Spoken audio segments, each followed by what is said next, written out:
cuando leí la carta de ejecución hipotecaria y recordé la voz dulce de mi hija diciendo: «Es solo un trámite, papá», sentí como si me arrancaran el aire de los pulmones. Las piernas me temblaron violentamente y el sonido de la lotería en la televisión se volvió un zumbido insoportable. No gané el premio, gané una pesadilla. Tuve que agarrarme a la silla para no desplomarme, con el corazón golpeándome las costillas. En ese instante supe que mi niña ya no existía y que si quería salvar mi techo, tendría que convertirme en alguien que jamás quise ser. Suscríbete al canal y activa la campanita antes de que te revele cómo recuperé mi dignidad en medio de esta traición. Esta historia es una advertencia real que necesitas escuchar para proteger tu propio futuro. Acompáñame hasta el último segundo, porque mi respuesta no fue gritar. Fue una lección maestra que nadie vio venir. Para que entendáis por qué esa carta del banco me dolió más que una puñalada física, tenéis que saber quién soy. No soy un banquero, ni un hombre de negocios, ni alguien que entienda de inversiones de alto riesgo. Me llamo Antonio. Tengo 74 años, y mis manos, estas manos que ahora veis temblar sobre la mesa, tienen la piel dura y callosa de haber trabajado la madera desde que tenía 14 años. Soy ebanista, o al menos lo fui hasta que la artritis y la edad me obligaron a soltar el formón. Vivo en este piso del barrio de Chamberí desde hace 40 años. No es un palacio, pero es mi hogar. Si pudierais ver las paredes, veríais que no son solo yeso y pintura, están hechas de sacrificio. Recuerdo como si fuera ayer el día de 1995 en que Carmen y yo fuimos al banco a pagar la última letra de la hipoteca. Carmen, mi mujer, el amor de mi vida. Ese día, al salir de la sucursal, nos abrazamos en medio de la calle Santa Engracia y lloramos. No llorábamos de tristeza, llorábamos de alivio, de una libertad que nos había costado sangre. Durante años nos privamos de todo. No había vacaciones en la playa, no había cenas en restaurantes caros, no había ropa nueva hasta que la vieja no se caía a pedazos. Carmen hacía milagros con los guisos de lentejas para que estiráramos el sueldo y pudiéramos pagar al banco. Todo, absolutamente todo, lo hicimos con un solo pensamiento en la cabeza. Al menos tendremos un techo propio donde caer muertos y algo seguro que dejarle a la niña, Lucía. Cuando Carmen murió hace 8 años, el silencio se apoderó de esta casa. Para combatir la soledad y el miedo a olvidar, mantuve nuestras viejas costumbres. Una de ellas, sagrada para mí, era el libro de cuentas familiares. Esa noche, después de leer la carta de ejecución hipotecaria, no pude quedarme sentado. Mis piernas me llevaron solas hasta el secreter de nogal que yo mismo construí hace décadas. Del cajón del fondo, saqué ese cuaderno. Un cuaderno azul, de tapas duras, desgastado por el roce de mis dedos y el paso del tiempo. Ese cuaderno no miente. La memoria puede fallar, el corazón puede querer suavizar el pasado, pero la tinta en el papel es un testigo mudo e implacable. Me senté bajo la luz amarillenta de la lámpara del salón y lo abrí. El olor a papel viejo me golpeó, trayéndome recuerdos que creía enterrados. No empecé por la página de hoy. Empecé a pasar hojas hacia atrás, retrocediendo en el tiempo, buscando el momento exacto en el que perdí el control de mi vida y de mi hija. Llegué a la página marcada, 15 de septiembre de 2008. Recuerdo ese día con una claridad dolorosa. La crisis financiera estaba destrozando el país. Lucía vino a casa, con los ojos hinchados de llorar. Se sentó en el mismo sofá donde yo estaba ahora y me dijo que iba a perder su piso, que el banco no perdonaba, que su marido de entonces se había quedado sin trabajo. Me suplicó, se arrodilló ante mí. Ahí estaba el apunte, con mi letra firme de entonces. Retirada de ahorros 42.000 euros. Préstamo a Lucía para evitar embargo. Eran los ahorros de toda mi vida, el dinero que Carmen y yo habíamos guardado para tener una vejez tranquila en Málaga, viendo el mar. Se lo di sin dudar. Es sangre de mi sangre, pensé. Ella prometió devolverlo. Juró por la memoria de su madre que me lo pagaría centavo a centavo en cuanto las cosas mejoraran. Nunca vi un euro de vuelta. Ni uno. Pero me callé. Me dije a mí mismo que los padres estamos para eso, para ser el paracaídas cuando los hijos caen al vacío. Pasé la página. Mis dedos se detuvieron en otro apunte que me hizo sentir un ardor de vergüenza en el estómago. 3 de marzo de 2012. 5.000 euros. Máster para Sofía en Barcelona. Sofía, mi nieta mayor. Lucía me llamó emocionada. Me dijo que la niña tenía una oportunidad única, un máster prestigioso que le abriría todas las puertas. Yo, que apenas terminé la escuela primaria, siempre he tenido un respeto reverencial por la educación. Para mí, que mi nieta estudiara era el mayor orgullo posible. Fui al banco esa misma mañana y transferí el dinero. Me sentí importante, útil. Me sentí un buen abuelo. La verdad llegó 2 semanas después, de la forma más estúpida posible. Un vecino me enseñó Facebook. Yo no entiendo de esas cosas, pero él me mostró las fotos. No había universidad, no había libros, no había Barcelona. Había playa, había fiestas en barcos, había botellas de champán caro en Ibiza. Lucía y sus amigas celebrando la vida con el dinero que yo había sudado lijando madera. ¿Qué hice entonces? ¿La llamé? ¿Le grité? No, cerré los ojos. Me tragué la bilis. Me convencí de que quizás, solo quizás, yo había entendido mal. Pobre chica, necesita descansar, me mentí a mí mismo. Qué cobarde fui. Seguí pasando las hojas del cuaderno y los apuntes se sucedían con una regularidad enfermiza. Junio de 2015. 800 euros. Reparación del coche de Lucía. Caja de cambios rota. Agosto de 2016. 600 euros. Seguro del coche. Mayo de 2018. 3.500 euros. Operación de urgencia de muelas del juicio de la niña. A la semana siguiente, la vi con un bolso de marca nuevo colgado del brazo. Cada año, entre 500 y 1.000 euros caían en ese saco roto que era la vida de mi hija. Siempre había una excusa: el coche, la caldera, una multa injusta, un dentista. Y yo, Antonio, el ebanista que miraba cada céntimo cuando iba al mercado, sacaba la cartera y pagaba. Me convertí en su cajero automático personal, y lo peor no era el dinero. Lo peor era la sonrisa que ella me ponía cuando recibía los billetes. Una sonrisa que duraba lo justo hasta que el dinero estaba en su bolso, y luego volvía la prisa. «Él me tengo que ir, papá, él luego te llamo». Esa noche, con el cuaderno azul abierto sobre mis rodillas y la carta del banco al lado, tuve que enfrentarme a la verdad más dura de todas, la verdad que duele más que la traición de un hijo. La culpa. La culpa no era solo de ella, la culpa era mía. Miré la foto de Carmen que tengo sobre el aparador. Su rostro amable, congelado en el tiempo, parecía mirarme con severidad. Recordé sus últimas palabras en el hospital, cuando la morfina ya la estaba llevando lejos de mí.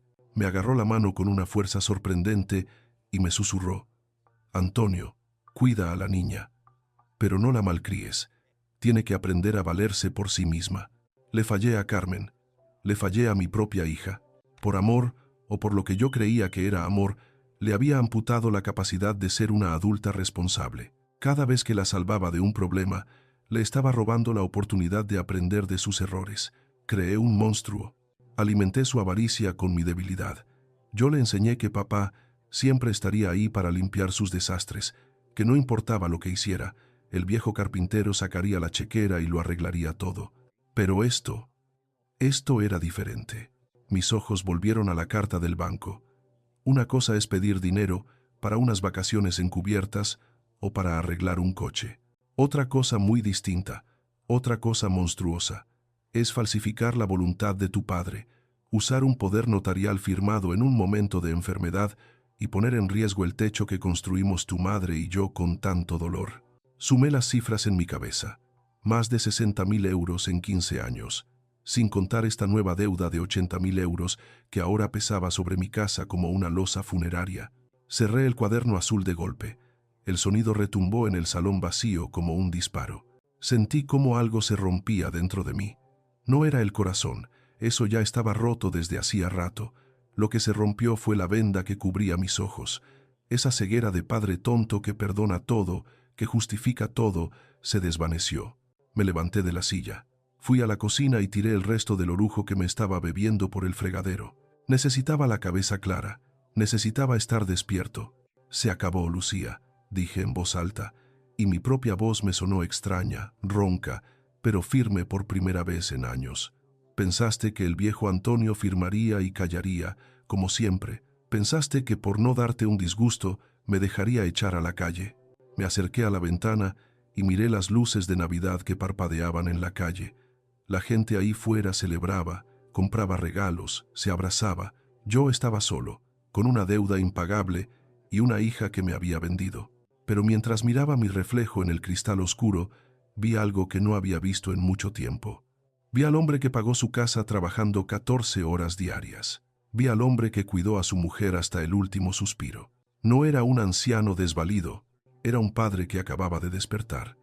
Y Dios sabe que no hay nada más peligroso que un hombre bueno cuando decide que ya ha tenido suficiente paciencia. Mañana no llamaría a Lucía para llorar.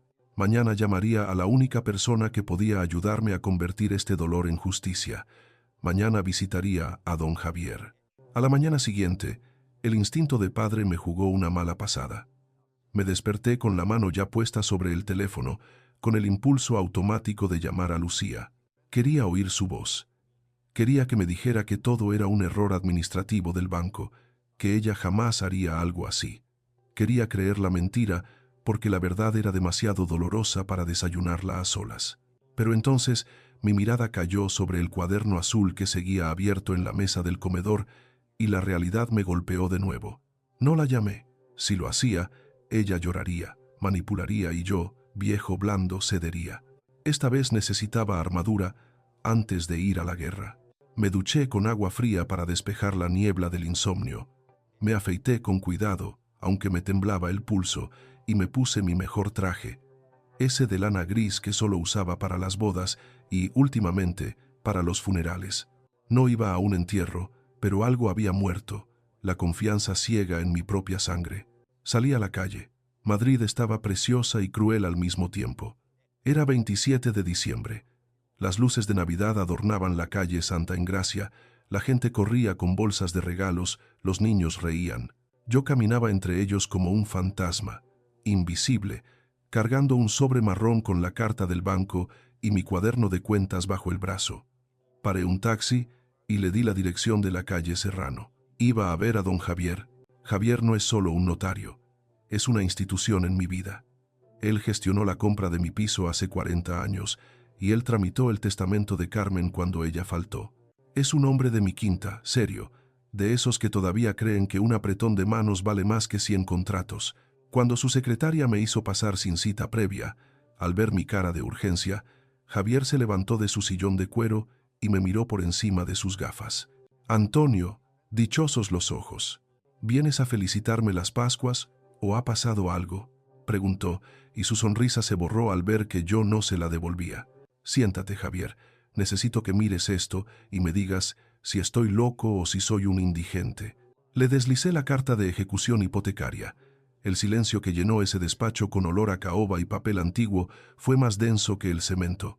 Javier leyó, releyó, se quitó las gafas, las limpió con un pañuelo de tela y volvió a leer.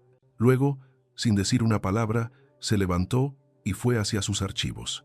Yo sentía cómo el corazón me martilleaba en los oídos.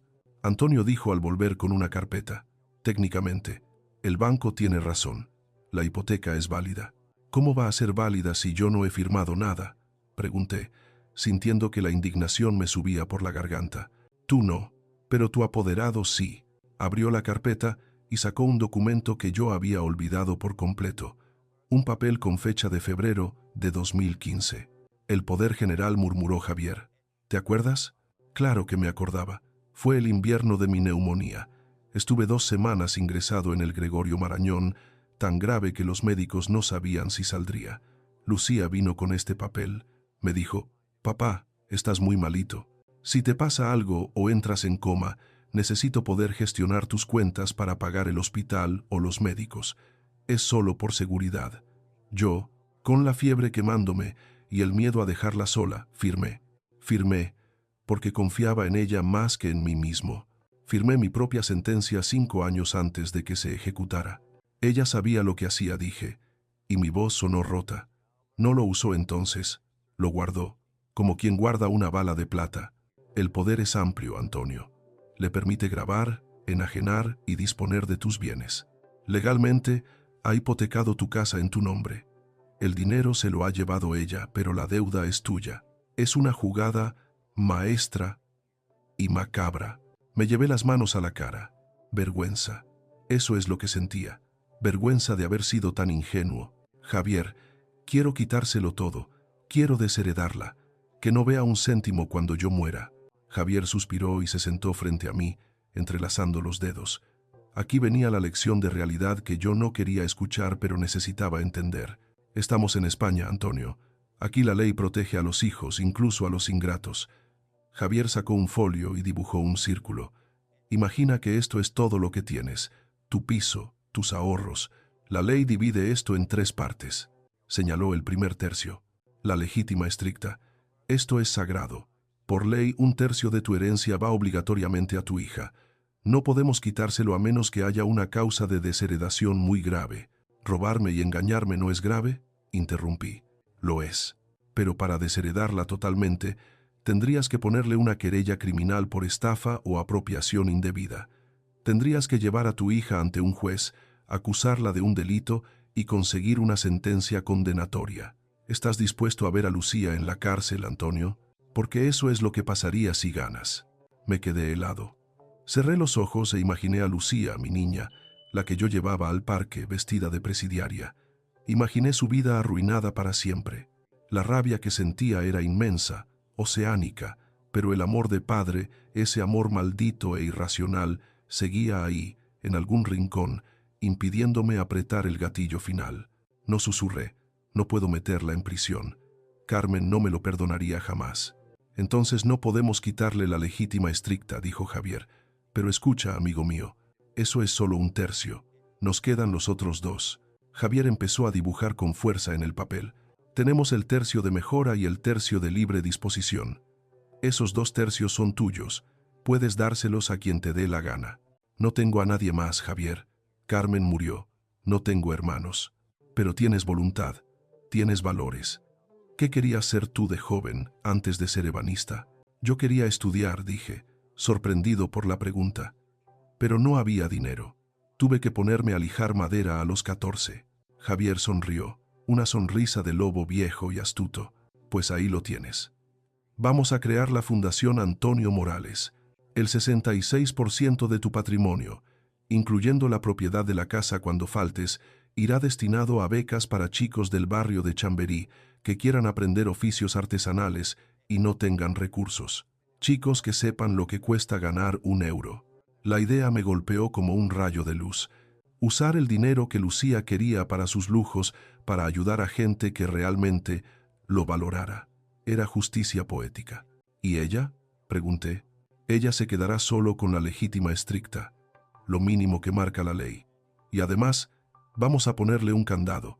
Incluiremos la cautela Socini, la que es una cláusula de prohibición de intervención judicial. Básicamente dice, esto es lo que hay. Si intentas impugnar el testamento o llevar a tu padre a los tribunales para pedir más, pierdes automáticamente todo lo que no sea la legítima estricta libre de cargas. Es una trampa para avariciosos. Si pelea, pierde más. Hazlo, dije, sintiendo por primera vez que recuperaba el control. Redacta el Nuevo Testamento y revoca ese maldito poder notarial ahora mismo. Quiero que cuando ella intente usarlo de nuevo, el papel no valga más que para encender una chimenea. Salí de la notaría 2 horas después. Tenía los documentos en la mano y el bolsillo más ligero por los honorarios, pero el alma me pesaba toneladas. Había protegido mi patrimonio, sí, pero acababa de firmar la sentencia de muerte de mi relación con mi hija. Los días siguientes fueron una tortura silenciosa. Llegó la Nochebuena. Tradicionalmente, esa era la noche grande. Carmen solía asar un cordero y la casa olía a romero y ajo desde el mediodía. Lucía venía, a veces con algún novio, a veces sola, y la casa se llenaba de ruido. Esta Nochebuena, el silencio era tan denso que podía escucharse el zumbido de la nevera. No cociné cordero, me hice un bocadillo de jamón serrano y abrí una botella de vino tinto barato. Me senté frente al televisor apagado. No quería ver la alegría de los demás. Comí masticando despacio, sintiendo cómo cada bocado se me hacía bola en la garganta. Miré el teléfono. Estaba mudo. Ella ni siquiera llamó para desearme «Feliz Navidad». Probablemente estaba en alguna fiesta, gastando el dinero de la hipoteca, pensando que el viejo estaba feliz en casa, ignorante de todo. Disfruta mientras puedas, hija, pensé, levantando mi copa de vino hacia la oscuridad del salón. Disfruta, porque los Reyes Magos este año te van a traer carbón del de verdad. La Nochevieja fue igual. Las 12 uvas me las comí solo, al ritmo de las campanadas de la Puerta del Sol que veía por la tele. Con cada uva pedía un deseo. Pero no eran deseos de salud o dinero, eran deseos de fuerza. 1. No llores frente a ella. 2. No te dejes manipular. 3. Mantén la dignidad. 4. Recuerda por qué haces esto. Esos días de soledad fueron mi entrenamiento. Transformé mi tristeza en una armadura fría y dura. Repasé mi discurso 1000 veces. Leí la carta del banco hasta que me supe los códigos de referencia de memoria. Miré el cuaderno azul y sumé las cifras una y otra vez, alimentando mi resolución con la evidencia matemática de su abuso. El miedo a quedarme solo en la vejez, ese miedo que Lucía había explotado tan bien durante años, desapareció, porque me di cuenta de que ya estaba solo. Estar acompañado por alguien que te ve como una cartera no es compañía, es parasitismo. Llegó el 5 de enero, la víspera de Reyes. Fui a la pastelería La Mallorquina y compré el mejor roscón de Reyes que tenían. Compré nata montada, preparé el chocolate, puse la mesa con el mantel de hilo que bordó mi madre. Todo tenía que parecer normal. El escenario tenía que ser perfecto. Esa noche apenas dormí. Estaba tumbado en la cama, mirando el techo, escuchando los ruidos de la calle, esperando a que amaneciera el día 6. El día del juicio final. Sabía que ella vendría. Lucía nunca se perdía el día de Reyes, no por la tradición, sino por el sobre con dinero que yo siempre le daba como aguinaldo. Ven, hija mía, susurré a la oscuridad. Ven a buscar tu regalo. Lo tengo aquí preparado, junto a la carta del notario. Ya no era el Antonio víctima, era el Antonio juez. Y la sesión estaba a punto de comenzar. El reloj de pared del salón, ese viejo péndulo que Carmen compró en el rastro hace 30 años, marcó las 12 del mediodía con una puntualidad militar. Cada campanada resonaba en mi pecho como un golpe seco. La mesa estaba puesta. El mantel de hilo blanco, impoluto, planchado con almidón como le gustaba a mi mujer. En el centro, el roscón de Reyes de La Mallorquina, brillando con sus frutas escarchadas y el azúcar perlado, desprendía ese aroma a agua de azahar que siempre había sido sinónimo de alegría en esta casa. Pero hoy, ese olor dulce me revolvía el estómago. Al lado del roscón no había regalos envueltos en papel brillante. Había 2 carpetas, una carpeta roja, fina, con la carta del banco y las fotocopias de mi cuaderno azul, y una carpeta gris, más gruesa, con el sello notarial de don Javier, conteniendo mi Nuevo Testamento y la revocación de poderes. Estaban ahí, a la vista, pero camufladas bajo una servilleta, esperando su momento. El timbre sonó. 2 toques cortos y uno largo, su señal. Me levanté, alisándome el pantalón del traje gris, y respiré hondo. Valor, Antonio, me dije. No es tu verdugo quien viene, es tu hija, o lo que queda de ella. Abrí la puerta, y allí estaba Lucía. Tenía 42 años, pero por un segundo vi a la niña de 5 que se agarraba a mis piernas cuando había tormenta. Esa imagen se disipó al instante cuando vi su atuendo. Llevaba un abrigo color camel que gritaba caro a 10 metros, y en el cuello un pañuelo de seda con estampados ecuestres. Un pañuelo que ella quería que pareciera un Hermès, aunque yo, que he trabajado con materiales toda mi vida, distinguía la seda buena del poliéster barato a leguas. Pero lo que más me dolió no fue la falsedad de su ropa, sino la falsedad de su sonrisa.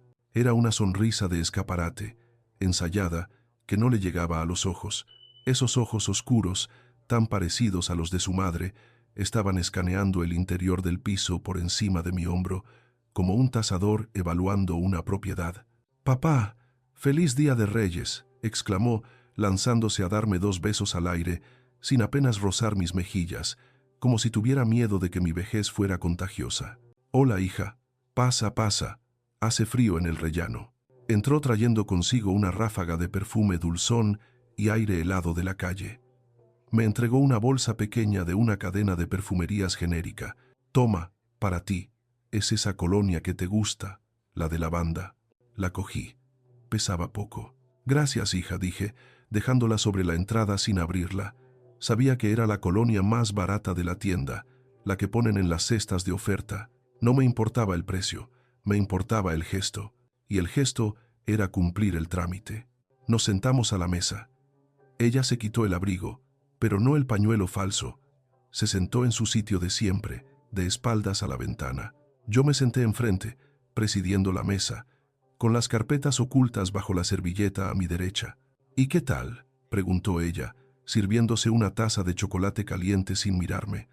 «¿Cómo has pasado las fiestas? Te llamé en Nochebuena, pero no lo cogiste». «Mentira. No llamó. Revisé el registro de llamadas 10 veces. Pero asentí. Estaba cansado, hija. Me acosté pronto. Ya sabes, los huesos». Ella asintió, desinteresada, y atacó el roscón. Cortó un trozo grande. «Está bueno», dijo con la boca llena. «Oye, papá, tengo un poco de prisa luego. He quedado con unas amigas para comer en La Moraleja, ya sabes, cosas de networking. Están montando una empresa de eventos y quieren que yo entre como socia capitalista. Es una oportunidad increíble». Ahí estaba, el anzuelo. Mi corazón empezó a latir más rápido, pero mantuve la cara de póker. «Ah, sí», dije, removiendo mi chocolate con la cuchara. «¿Y cuánto cuesta esa oportunidad?». Lucía dejó la taza sobre el plato. Se limpió la comisura de los labios con delicadeza. Aquí venía la actuación. Puso esa cara de cordero degollado que también le había funcionado durante 40 años. «Bueno, es una inversión inicial. Ya sabes que el dinero llama al dinero. Necesitaría unos 6.000 euros para la entrada. Pero papá, escúchame, esto es seguro. En 6 meses te lo devuelvo con intereses. Te lo juro por mamá». Por mamá. La invocación sagrada. La llave maestra que siempre abría mi billetera. Me quedé mirándola fijamente. Observé cómo sus dedos tamborileaban nerviosos sobre el mantel. Observé cómo evitaba mi mirada directa. 6.000 euros, repetí lentamente. «Eso es mucho dinero, Lucía». «No es tanto, papá. Tú tienes tus ahorros ahí muertos de risa en el banco. La inflación se los está comiendo. Yo solo quiero moverlos, hacerlos crecer. Es por tu bien, para que tengas más comodidad en el futuro». «¿Por mi bien?», pregunté, sintiendo cómo la ira fría empezaba a subir por mis tobillos. «¿Como el máster en Barcelona? ¿Como la operación de muelas de Sofía?». Ella parpadeó, confundida por el cambio en mi tono. «¿Qué dices?». «Claro, como eso. Todo ha sido para mejorar, papá. Ya veo». Con un movimiento lento y deliberado, retiré la servilleta de tela que cubría las carpetas. Cogí la carpeta roja. Saqué el primer documento, la carta del Banco Santander con el sello rojo de urgente. La deslicé por la mesa, sorteando el roscón, hasta que se detuvo justo delante de su taza de chocolate. «¿Y esto?», pregunté suavemente. «¿Esto también es por mi bien?». Lucía bajó la vista. Vi cómo su piel, debajo del maquillaje, perdía color. Se quedó pálida como la cera. Tragó saliva. Sus ojos recorrieron el papel. Ejecución hipotecaria, avalista, deuda, 80.000 euros. El silencio se estiró, tenso como una cuerda de violín a punto de romperse. Solo se oía el tic-tac del reloj de pared. «Papá», empezó, con voz temblorosa. «Papá, esto no es lo que parece. Puedo explicarlo». «Explícamelo», dije, cruzando las manos sobre la mesa. «Explícame cómo mi casa, la casa que tu madre y yo pagamos ladrillo a ladrillo, está a punto de ser subastada porque tú pediste un préstamo de 80.000 euros a mis espaldas». «No fue a tus espaldas», saltó ella, a la defensiva. «Tú me firmaste un poder. Tengo tu autorización legal. Te firmé un poder para que pagaras médicos si yo me moría en el hospital», dije, elevando un poco la voz, solo un poco. «No para que jugaras al Monopoly con mi techo». «¿En qué te gastaste el dinero, Lucía? ¿En otro negocio infalible? ¿En viajes? ¿En mantener ese ritmo de vida de rica que no te puedes permitir?». Ella se levantó de la silla, indignada. «La mejor defensa es un buen ataque», debió pensar. «Fue una inversión en criptomonedas. Iba a triplicarlo. Iba a comprarte un chalet en la sierra. Todo salió mal. El mercado cayó. No fue culpa mía». «Siempre es culpa del mercado», repliqué, abriendo ahora el cuaderno azul, «o de la crisis del 2008, o del coche que se rompe, o de la mala suerte». Empecé a leer. 2008, 42.000 euros. «Eso ya pasó», gritó ella. 2012, 5.000 euros. Viaje a Ibiza camuflado de estudios. Tengo las fotos, Lucía. Las imprimió el vecino. Saqué las fotos de la carpeta y las tiré sobre la mesa. Ella en un yate, con una copa en la mano. 2018. El dinero del dentista que acabó en un bolso de marca. Basta, chilló ella, golpeando la mesa con la mano abierta. La taza de chocolate tintineó. Basta ya de sacar trapos sucios. Eres un viejo rencoroso. Todo eso te lo iba a devolver. ¿Cuándo?, pregunté, mirándola a los ojos con una tristeza infinita. «¿Cuándo me muera? ¿Pensabas devolverlo con la herencia?» «Pues claro», se le escapó. Se tapó la boca un segundo, pero luego, viendo que ya no había vuelta atrás, se quitó la careta. Su rostro cambió. Ya no era mi hija. Era una extraña llena de odio y desesperación. Se inclinó sobre la mesa, apoyando las manos en el mantel, acercando su cara a la mía. Sus ojos brillaban con una furia que nunca le había visto. «Mira, papá, vamos a dejarnos de tonterías». «Sí, hipotequé la casa. Sí, me gasté el dinero». «¿Y qué? Tú ya has vivido tu vida.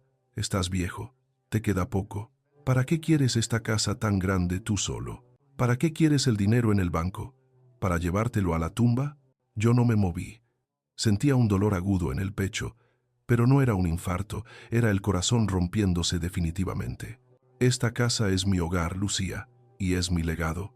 «Tu legado soy yo», gritó ella, y entonces soltó la frase que se me quedaría grabada a fuego para siempre, la frase que cortó el último hilo que nos unía.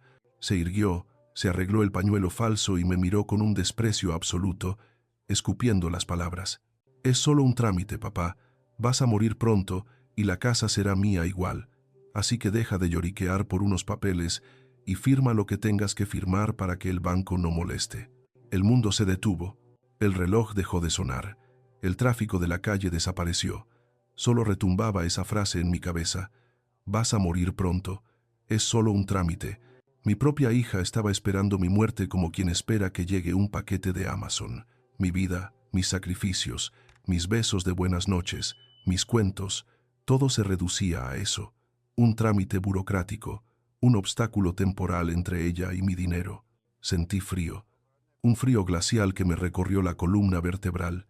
Mis manos dejaron de temblar. De repente, estaba completamente tranquilo. Era la tranquilidad del que ya no tiene nada que perder. Miré el roscón. Miré su cara, roja de ira y codicia. Lentamente, muy lentamente, cogí la segunda carpeta. La gris. «Tienes razón», Lucía, dije. Mi voz sonó bajita, casi un susurro, pero firme como el roble. «La muerte es un trámite. Todos pasaremos por ella. Pero la herencia... la herencia es otra cosa. La herencia es la voluntad de los vivos». Abrí la carpeta gris y saqué el documento notarial con el papel timbrado. «¿Sabes qué es esto?» Ella miró el documento, recelosa, pero con esa arrogancia de quien cree que ya ha ganado la discusión. «¿Más cuentas de viejo?» «No, es mi testamento y un acta de revocación de poderes». «¿Qué?» «El poder que usaste para hipotecar la casa», dije, señalando la fecha, «fue revocado ante notario el día 27 de diciembre. He notificado al banco esta mañana. Esa deuda ahora es un fraude.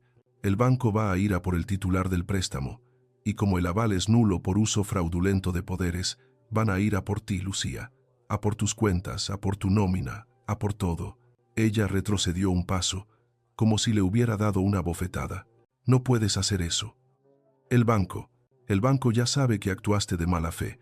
Don Javier se ha encargado de todo». «Pero me van a embargar a mí», gritó, con la voz quebrándose por el pánico. «Papá, me van a arruinar». «Tú te has arruinado sola, hija. Yo solo me he apartado de la trayectoria de la bala». «Eres un monstruo», bramó ella, llorando ahora de rabia. «A tu propia hija.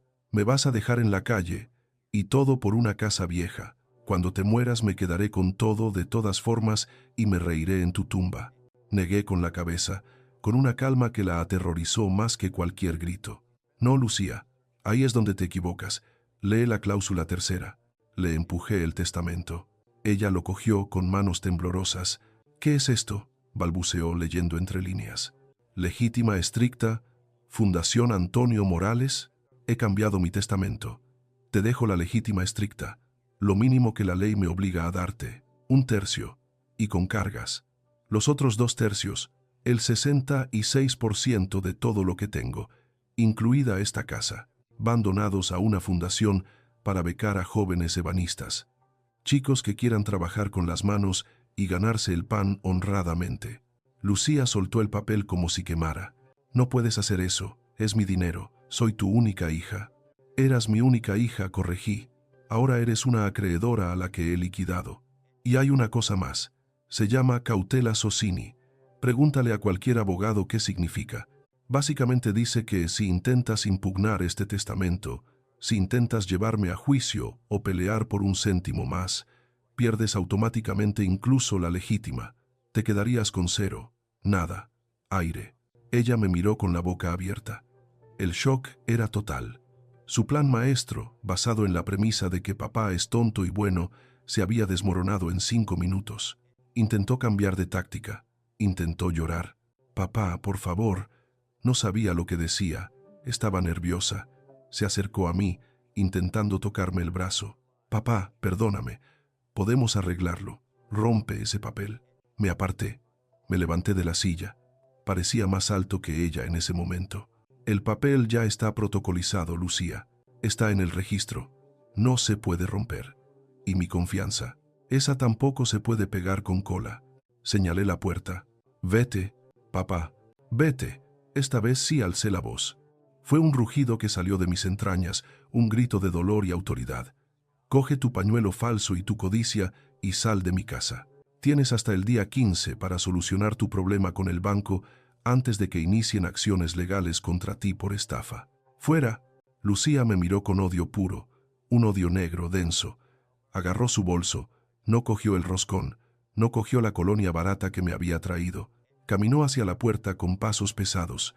Se detuvo en el umbral y se giró. «Te vas a morir solo», viejo loco escupió. «Y cuando pase, nadie vendrá a tu funeral. Mejor solo que mal acompañado», respondí, cerrando los ojos. El portazo fue brutal. Hizo temblar los cristales de la vitrina y el péndulo del reloj pareció saltarse un latido. El sonido retumbó en el pasillo, en el salón y en mi alma. Me quedé de pie en medio del salón, rodeado por el silencio repentino. Miré la mesa. El roscón seguía ahí, intacto. La carta del banco seguía ahí. El cuaderno azul seguía ahí. Mis piernas, que habían aguantado firmes durante la batalla, cedieron de repente. Me dejé caer en la silla, agotado, como si hubiera corrido una maratón. Había ganado, había salvado mi casa, había protegido mi legado, pero mientras miraba la silla vacía donde hace un momento estaba sentada mi hija, no me sentí como un ganador. Me llevé las manos a la cara y por primera vez en años lloré. No por el dinero, no por la casa. Lloré porque tenía razón. Ella había dicho que era solo un trámite. Y al firmar esos papeles, yo había convertido nuestra relación en eso, un expediente cerrado. El rey mago había pasado, pero no había dejado regalos.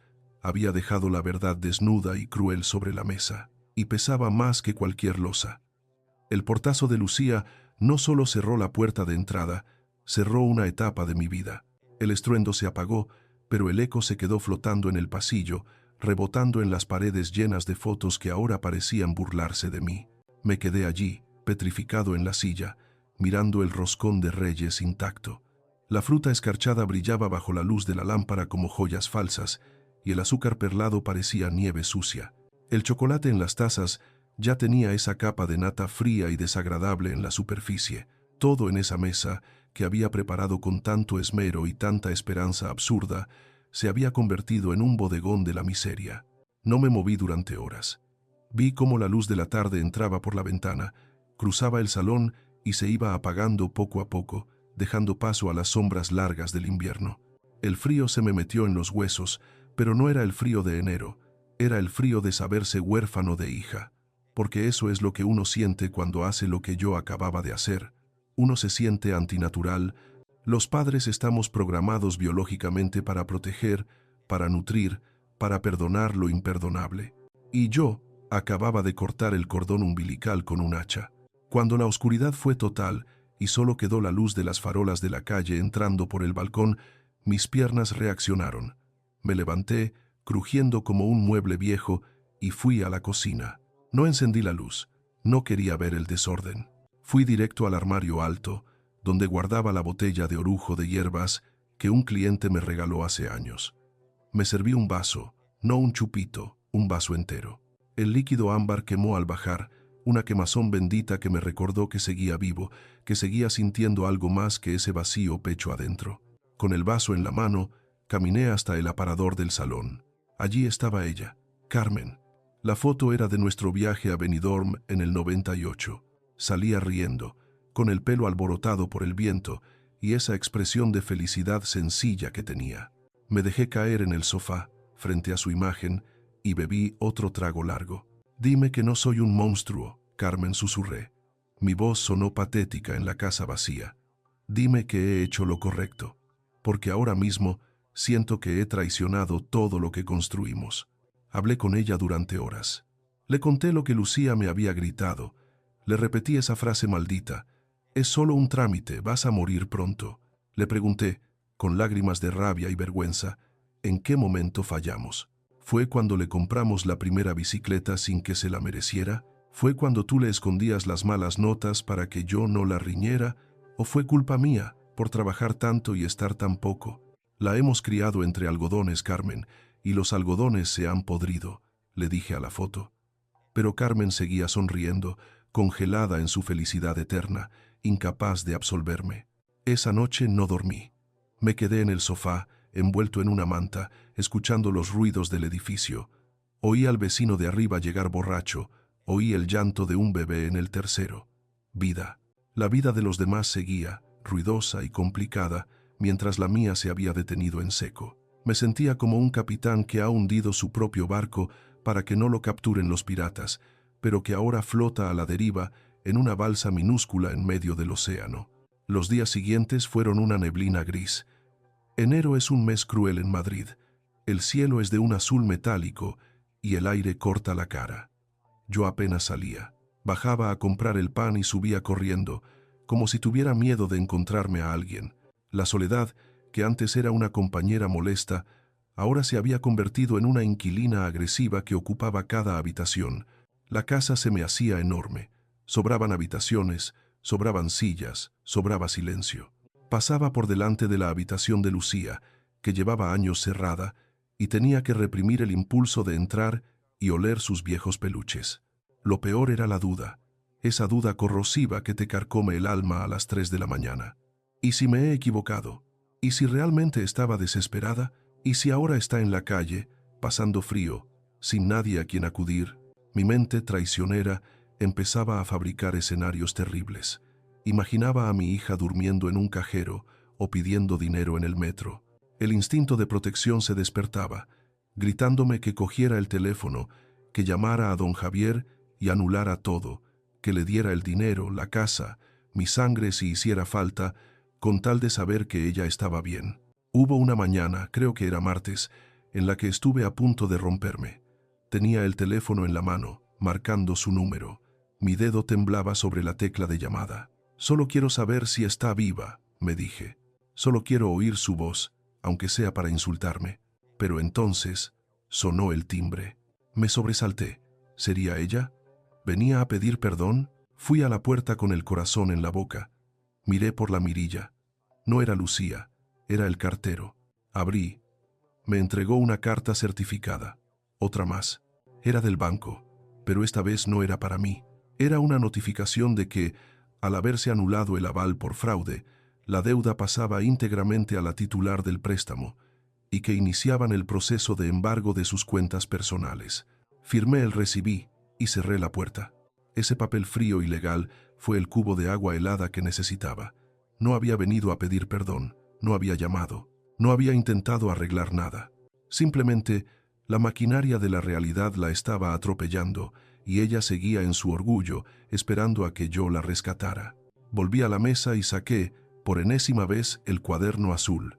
Durante esas semanas, ese cuaderno se había convertido en mi Biblia. Lo leía no para castigarme, sino para recordarme quién era ella y quién era yo. Repasé los números una vez más. 2008, 2012, 2015, 2018. Y entonces, algo cambió en mi cabeza. Fue como si de repente alguien encendiera la luz en una habitación oscura. Miré esos números y dejé de ver dinero perdido. Dejé de ver robos. Lo que vi fue debilidad. No la debilidad de ella, sino la mía. Cada vez que yo le daba dinero, no la estaba ayudando. La estaba mutilando. Cuando le pagué la hipoteca en 2008, le robé la oportunidad de aprender a gestionar su economía. Cuando le pagué el máster falso, le enseñé que la mentira era rentable. Cuando le arreglaba el coche año tras año, le enseñé que no necesitaba cuidar sus cosas porque papá siempre compraría recambios. Yo no había sido un buen padre, había sido un facilitador, un camello que le suministraba la droga del dinero fácil, y ella, como cualquier adicto, necesitaba dosis cada vez más altas. Empezó con 500 euros y acabó intentando quedarse con mi casa. Me levanté de la silla y fui al baño. Me miré en el espejo.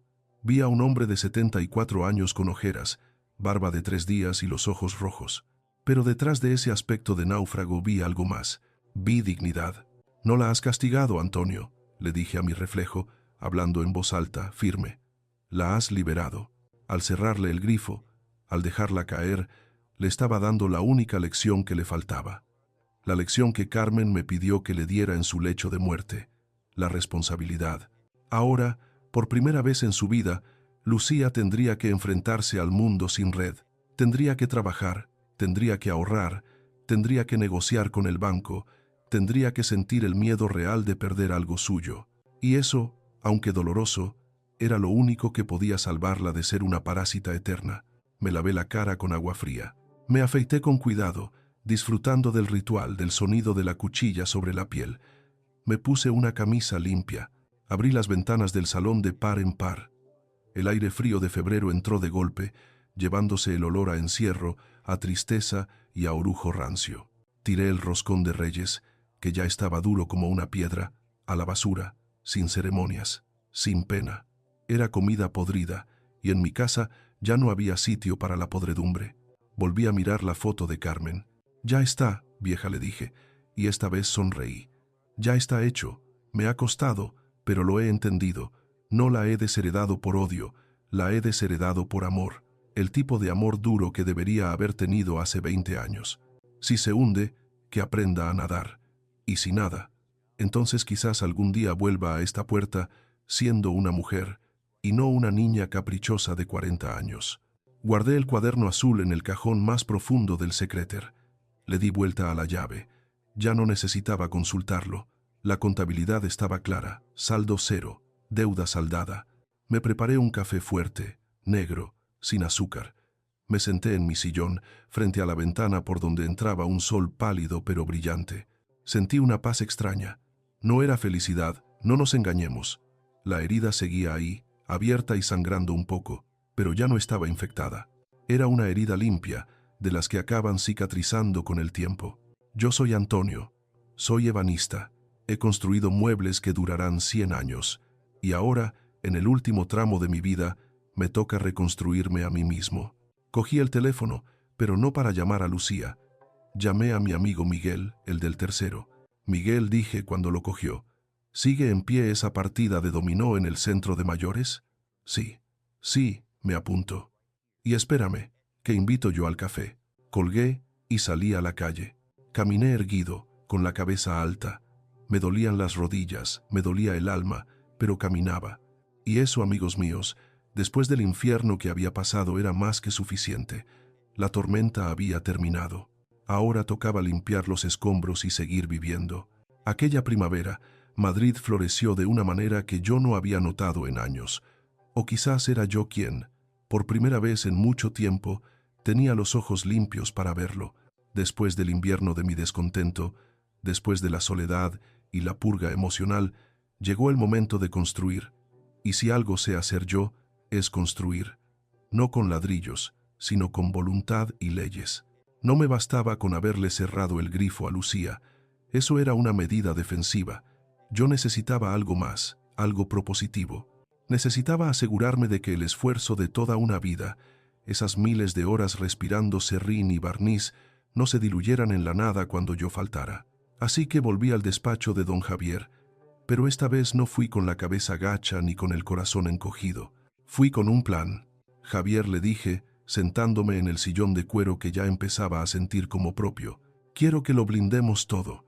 Quiero que mi dinero sirva para crear, no para destruir. Fue entonces cuando dimos forma definitiva a la Fundación Antonio Morales. No os imagináis el orgullo que sentí al ver ese nombre en el papel timbrado. No por vanidad, creedme. A mi edad, la vanidad es un traje que ya no te queda bien. Fue por Carmen. Decidimos que el objetivo de la fundación sería otorgar becas completas a jóvenes del barrio de Chamberí y de Tetuán que quisieran aprender oficios tradicionales: ebanistería, restauración, forja. Oficios que se están perdiendo porque todo el mundo quiere ser influencer o trabajar en una oficina con aire acondicionado, como quería mi hija. Recuerdo la mañana que fui a visitar la Escuela de Artes y Oficios para firmar el convenio. Entrar en ese taller fue como volver a casa. El olor a madera de roble recién cortada, el sonido rítmico de los cepillos alisando la superficie, el polvo dorado flotando en los rayos de luz que entraban por los ventanales altos. Se me llenaron los ojos de lágrimas. Vi a un chico, no tendría más de 18 años, concentrado en una cola de Milano. Tenía las manos sucias, la frente sudada y el ceño fruncido. Me acerqué a él. ¿Te gusta?, le pregunté. El chico levantó la vista, sorprendido. Me encanta, señor. La madera habla si sabes escucharla. Esa frase, esa simple frase me confirmó que estaba haciendo lo correcto. Ese chico, un desconocido, tenía más respeto por mi oficio en un dedo meñique que mi hija en todo su cuerpo. ¿Cómo te llamas, hijo? Daniel. Pues sigue escuchándola, Daniel, le dije, poniéndole una mano en el hombro, porque te aseguro que la madera es más leal que muchas personas. Ese día destinamos el tercio de mejora y el tercio de libre disposición de mi herencia a la fundación. Estamos hablando de casi 340.000 euros, incluyendo el valor futuro de mi piso, que pasará a ser la sede administrativa o se venderá para financiar becas perpetuas. Mi legado ya no sería un bolso de marca o un viaje a Ibiza. Mi legado serían las manos de Daniel y de otros como él, creando belleza y ganándose la vida honradamente. Pero aún quedaba un cabo suelto, un cabo peligroso llamado Lucía.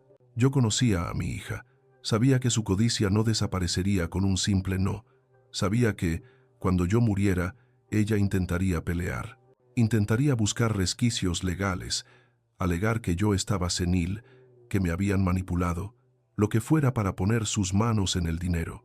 Se lo comenté a don Javier con preocupación. Javier, no quiero que mi muerte sea el inicio de una guerra. No quiero que la fundación se gaste el dinero en abogados defendiéndose de ella. Quiero paz. Javier sonrió. Esa sonrisa zorra y brillante de los viejos notarios que han visto todas las miserias humanas. Para eso, Antonio, tenemos la bomba atómica del derecho sucesorio. Se llama la cautela Socini. Me explicó en qué consistía y os juro que me pareció la obra de arte legal más hermosa jamás escrita. Os lo voy a explicar como me lo explicó él a mí, para que entendáis la magnitud de la jugada. La ley obliga a dejarle la legítima estricta a los hijos. Eso es intocable. Pero la cautela Socini es una condición testamentaria, una advertencia grabada en piedra.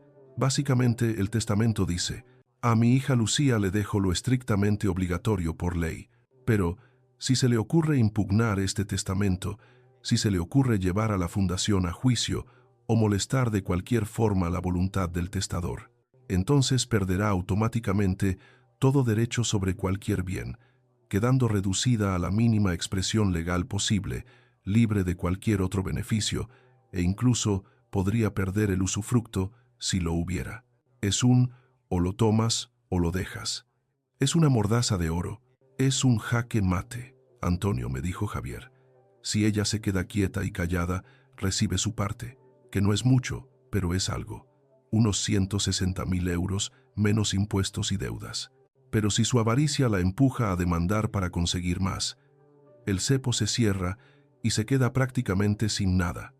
La pones ante la disyuntiva de aceptar tu voluntad o perderlo todo, y conociendo a las personas como ella, el miedo a perder lo poco que tienen suele ser más fuerte que las ganas de pelear. Firmé esa cláusula con una satisfacción que no os puedo describir. No era venganza, era protección. Estaba protegiendo a los chicos de la fundación de la rapacidad de mi hija. Estaba protegiendo mi memoria. Y mientras yo construía este muro de contención legal, ¿qué pasaba con ella? Las noticias vuelan en un barrio como Chamberí. Aunque yo no hablaba con ella, el ecosistema del barrio me traía los informes de guerra. Miguel, mi vecino y compañero de dominó, tiene una sobrina que trabaja en la misma gestoría que llevaba los papeles del coche de Lucía. Un martes por la tarde, mientras jugábamos la partida, Miguel dejó caer la ficha del 6 doble con un golpe seco y me miró por encima de sus gafas. «Ya no tiene el Audi, Antonio». Levanté la vista. «¿Cómo?» «El banco. Se lo llevó la grúa el jueves pasado. Parece ser que al anular tú el aval y denunciar el uso fraudulento del poder, el banco ejecutó las cláusulas de vencimiento anticipado de sus otros préstamos. Fueron a por todo». Sentí un pinchazo en el estómago. No era alegría. Ver caer a un hijo nunca da alegría, pero era la confirmación de que la gravedad existe. Si saltas al vacío sin paracaídas te estrellas. «Dicen que ha tenido que dejar el piso de San Chinarro», continuó Miguel, bajando la voz. «Ese alquiler de 2.000 euros. Insostenible. Me han contado que se ha mudado a un tercero sin ascensor en Vallecas, un estudio de 40 metros. Asentí, colocando mi ficha. «Vallecas es un barrio digno», dije. «Yo empecé en un sótano en 4 Caminos. ¿Le vendrá bien pisar suelo real?» «Sí, pero...» «¿No te da pena, Antonio?», preguntó Miguel. «Es tu niña». «Me da pena la niña que fue», respondí, mirándole a los ojos. «Me da pena la mujer en la que se convirtió. Pero si la rescato ahora, Miguel, si voy corriendo y le pago el alquiler y le devuelvo el coche, entonces sí que la condeno para siempre. La condeno a ser una inútil. Ahora, en ese piso de Vallecas, sin coche y con el banco, respirándole en la nuca, tiene 2 opciones. O se hunde en la miseria culpando al mundo, o se levanta, se busca un trabajo de verdad y empieza a ser una adulta. Es su elección. Yo ya tomé la mía». La realidad había golpeado a Lucía con la fuerza de un tren de mercancías. Me enteré después de que sus amigas de la alta sociedad, esas con las que iba a Ibiza y a las que quería impresionar con negocios de eventos, desaparecieron en cuanto oyeron la palabra embargo. Es curioso cómo la amistad de escaparate se disuelve más rápido que el azúcar en el agua cuando no hay una tarjeta de crédito que la sostenga. Se quedó sola, sola con su deuda, sola con sus mentiras y sola con la certeza de que su padre, el viejo carpintero dócil, había resultado ser de hierro forjado. Hubo un momento, un solo momento, en el que estuve a punto de flaquear. Fue cuando me llegó una notificación del juzgado. Lucía había intentado solicitar justicia gratuita para ver si podía demandarme. Fui a ver a Javier, asustado. «Tranquilo», me dijo él. «En cuanto su abogado de oficio vea la cautela Socini y la revocación notarial del poder por causa de abuso de confianza, le dirá que no tiene caso. Ningún abogado con 2 dedos de frente le aconsejaría demandar. Perdería las costas y perdería la herencia. Está atada de pies y manos». Y así fue. La demanda nunca llegó. El silencio administrativo fue la bandera blanca de su rendición. Había ganado la guerra legal. Mi patrimonio estaba a salvo, destinado a crear futuro para chicos como Daniel. Mi casa seguía siendo mía, pero la victoria tenía un sabor agridulce. Paseaba por mi casa, que ahora estaba legalmente blindada, y tocaba los muebles que yo mismo había hecho. La mesa de roble, las sillas de castaño. Todo aquello se quedaría aquí o serviría para algo bueno. No acabaría mal vendido en Wallapop para pagar una deuda de juego o un capricho estético de mi hija. Ese pensamiento me daba paz. Una tarde, me senté en el balcón a ver atardecer. El cielo de Madrid se tiñó de violeta y naranja, un espectáculo que llevaba años ignorando por estar demasiado ocupado, preocupándome por los problemas de Lucía. Respiré hondo. El aire olía a ciudad, a asfalto caliente y a jazmín del vecino. «Lo has hecho bien, Antonio», me dije a mí mismo. «Has protegido lo que importa. El respeto no se hereda, se gana. Y el dinero es solo una herramienta. En manos de un tonto es un peligro. En manos de un trabajador es una semilla». Lucía estaba en Vallecas, aprendiendo a vivir con lo justo. Yo estaba en Chamberí, aprendiendo a vivir sin ella. Ambos estábamos empezando de cero, a nuestra manera. La diferencia es que yo tenía la conciencia tranquila y un propósito. la fundación. Ella solo tenía las consecuencias de sus actos. Y aunque una parte de mí, la parte blanda y paternal, quería ir a llevarle un tupper de comida caliente, la parte sabia, la parte que había despertado, sabía que el hambre es, a veces, la mejor maestra de cocina. Me levanté del balcón, entré en el salón y por primera vez en meses encendí la radio. Sonaba una zarzuela. Tarareé bajito mientras me preparaba la cena. La vida, tozuda y hermosa, seguía adelante. Y yo, Antonio Morales, ebanista jubilado y fundador de Futuros, volvía a ser el capitán de mi barco. Ha pasado un año, un ciclo completo de estaciones desde aquel día de Reyes en que el roscón se quedó sin comer y mi familia se rompió en 1000 pedazos. Dicen que el tiempo lo cura todo, pero yo, a mis 75 años, creo que el tiempo no cura, el tiempo cicatriza, la herida se cierra, la piel se endurece, y aunque la marca queda ahí para siempre, deja de doler al tacto. Hoy es enero de nuevo. El aire de Madrid es frío y seco, de ese que te limpia los pulmones y te despierta el cerebro. Estoy sentado en una terraza de la Plaza Mayor, envuelto en mi abrigo de lana, con un café cortado humeante frente a mí. A mi alrededor, la vida bulle. Hay turistas haciéndose fotos con la estatua de Felipe III, hay artistas callejeros vendiendo acuarelas y hay viejos como yo, mirando pasar el mundo, intentando descifrar en qué momento cambió todo tanto. Pero yo ya no soy el mismo viejo que miraba las luces de Navidad con miedo a la soledad. Este año ha sido revelador.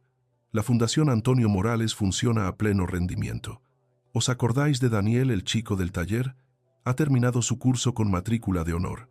El otro día me trajo una caja de madera de olivo hecha por él, con unos ensamblajes perfectos, suaves como la seda. Me la regaló con lágrimas en los ojos porque, gracias a la beca, ha podido dejar de repartir comida en bicicleta y centrarse en lo que ama. Cuando sostuve esa caja, sentí que cada euro que le quité a los caprichos de Lucía había encontrado su verdadero destino. Y hablando de Lucía, durante meses no supe nada de ella. Miguel, mi vecino y espía oficial del barrio, me traía fragmentos de información como quien trae partes de guerra. Me contó que el desahucio de su piso de lujo fue rápido, que tuvo que vender sus joyas, las pocas que eran auténticas, para pagar la fianza de un estudio interior en Vallecas. Me contó que la vieron trabajando de recepcionista en una clínica dental y luego de cajera en una tienda de ropa. Al principio, cada noticia me provocaba un vuelco en el corazón. Mi instinto paternal gritaba, «Ve a buscarla, sácala de ahí». Pero me mordía la lengua y miraba el cuaderno azul, que ya no uso pero que guardo como recordatorio. Si la sacaba del agujero, le robaba la escalera que ella misma tenía que construir para salir. Bebo un sorbo de café. Está amargo, pero me gusta así. Y entonces la veo. Al principio dudo. La mujer que cruza la Plaza Mayor, caminando cerca de los soportales, no se parece a la mujer que salió de mi casa dando un portazo. Aquella mujer llevaba tacones de aguja que repiqueteaban con arrogancia. Esta lleva unas botas planas, cómodas, desgastadas por el uso. Aquella mujer llevaba un abrigo color camel de marca. Esta lleva un anorak azul marino, práctico, abrigado, de esos que compras en rebajas porque necesitas que duren. Pero es ella, es mi hija. Viene cargada con 2 bolsas grandes de rafia, de esas reutilizables del supermercado. Se nota que pesan. Camina con paso firme, rápido, el paso de alguien que tiene cosas que hacer y no tiene tiempo que perder. No mira el móvil, no mira escaparates, mira al frente. Se le ha endurecido el gesto. Ha perdido ese brillo de spa que tenía antes, esa piel cuidada con cremas de 100 euros. Ahora tiene el rostro de una mujer que madruga, que coge el metro en hora punta, que cuenta los céntimos a final de mes. Tiene el rostro de su madre cuando éramos jóvenes. El corazón me golpea con fuerza, pero no me levanto. Me quedo quieto, observándola. De repente, como si sintiera mi mirada quemándole la nuca, se detiene, gira la cabeza. Nuestros ojos se encuentran a través de la distancia, entre las mesas de los turistas y las palomas que picotean migas de pan. El mundo se silencia, el ruido de la plaza desaparece. Solo estamos ella y yo. Espero ver odio. Espero verla girar la cara con desprecio, o quizás verla correr hacia mí para montarme un escándalo y pedirme dinero. Pero no hace nada de eso. Lucía me sostiene la mirada. Veo cansancio en sus ojos. Sí, veo ojeras. Pero también veo algo que no había visto en 40 años. Realidad. Ya no hay máscara. Ya no hay fingimiento. Lentamente, muy lentamente, inclina la cabeza. No es una reverencia de sumisión. No está pidiendo clemencia. Es un gesto de respeto. Un reconocimiento. Es como si me dijera, lo entiendo. Ahora lo entiendo. Es duro, joder si es duro, pero estoy aquí, de pie. Siento un nudo en la garganta que me impide tragar. Mis manos agarran la taza de café para disimular el temblor. Y yo, el padre estricto, el ogro que la desheredó, el viejo testarudo, asiento. Le devuelvo el gesto. Un leve movimiento de cabeza, corto, seco. Te veo, hija. Te veo luchando, y estoy orgulloso. Dura 3 segundos. 3 segundos que valen más que todas las conversaciones vacías que tuvimos en las últimas 2 décadas. Ella se recoloca las bolsas en el hombro, se sube el cuello de la Norak y sigue caminando. Se pierde entre la multitud que va hacia la calle Atocha. No mira atrás, yo tampoco la llamo. Me quedo allí sentado, con el sol de invierno dándome en la cara, sintiendo una paz extraña y profunda. No hemos hablado, pero nos hemos dicho todo lo que hacía falta. 5 minutos después, el teléfono vibra sobre la mesa metálica. Sé quién es antes de mirarlo. Desbloqueo la pantalla. Un mensaje de texto, corto, directo. Hola papá, no te escribo para pedir nada. He conseguido un puesto fijo en la gestoría. Es poco dinero, pero es mío. Solo quería decirte que tenías razón. El respeto se gana, no se hereda. Perdón por haber tardado tanto en aprenderlo. Leo el mensaje 1, 2, 3 veces. El pulgar me tiembla sobre el teclado. Escribo, hija, yo, borro. Escribo, me alegro mucho, borro. No, aún no. Si contesto ahora, si le abro la puerta demasiado rápido, corro el riesgo de deshacer el camino andado. Ella está construyendo su autoestima, ladrillo a ladrillo, y tiene que hacerlo sola un poco más. Tiene que sentir que ese sueldo, ese piso en Vallecas, esa vida, es suya, conquistada por ella, no regalada por mí. Guardo el teléfono en el bolsillo sin contestar, pero no borro el mensaje. Lo guardo como el tesoro más valioso que tengo, más que el piso, más que la fundación. Ese mensaje es mi verdadero legado. He recuperado mi vida, sí. Viajo, ayudo a los chicos de la fundación, juego al dominó. Pero lo más importante es que, al ser el malo de la película, he salvado a mi hija. He salvado su dignidad. He matado a la niña caprichosa para que pudiera nacer la mujer fuerte. Me termino el café, que ya está frío. Dejo unas monedas de propina y me levanto. Al caminar hacia casa, paso por una floristería. Me detengo y compro un ramo de claveles rojos. Hoy iré al cementerio a ver a Carmen. Tengo que contarle algo. Tengo que decirle que ya puede descansar tranquila. Que al final, aunque nos ha costado lágrimas y dolor, hemos cumplido nuestra promesa. La niña ya sabe valerse por sí misma. La herida ha cicatrizado. Y aunque la cicatriz es fea y rugosa, es la prueba de que sobrevivimos. Y eso, amigos míos, es todo lo que un padre puede pedir. Gracias, de todo corazón, por haber llegado hasta aquí y por escuchar la confesión de este viejo ebanista. Sé que mi historia no es un cuento de hadas, es una historia de cicatrices, de errores y de decisiones que duelen en el alma. Compartir esto con vosotros ha sido mi última terapia, una forma de sacar este nudo que he llevado en la garganta durante todo este año. Ha sido difícil admitir mis culpas, pero creo que la verdad, aunque amarga, siempre cura. Ahora necesito vuestro juicio. He pasado muchas noches en vela, preguntándome si fui un monstruo o un salvador. Por eso, os pido que seáis mi jurado popular. Si creéis que hice lo correcto, que ese amor duro era necesario para que Lucía recuperara su dignidad y aprendiera a vivir, dejadme un corazón azul en los comentarios, el azul de la calma, de la verdad y de mi viejo cuaderno. Pero si, por el contrario, pensáis que se me fue la mano, que un padre nunca debe dejar caer a un hijo al vacío bajo ninguna circunstancia, dejadme un corazón roto. Prometo leer cada comentario y reflexionar sobre vuestras palabras, sean las que sean. También me haría mucha ilusión saber hasta dónde ha viajado mi voz hoy. ¿Desde qué ciudad o país me estáis escuchando? Escribidlo abajo. A un hombre que apenas ha salido de su barrio, le reconforta pensar que, desde mi pequeño salón en Madrid, puedo conectar con tantas almas alrededor del mundo.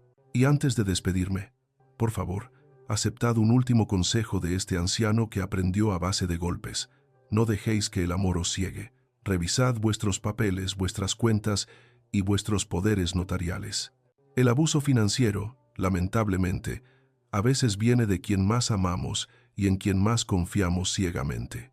Proteger vuestro patrimonio no es egoísmo, es proteger vuestro legado, vuestra vejez y vuestra paz mental. No permitáis que nadie, ni siquiera un hijo, os haga sentir que sois un estorbo o un simple trámite. A veces, decir no a tiempo es el acto de amor más grande y valiente que podéis hacer. Cuidaos mucho y cuidad de los vuestros, pero nunca os olvidéis de cuidaros a vosotros mismos. Un abrazo muy fuerte y sincero. Soy Antonio Morales desde Madrid. Hasta siempre.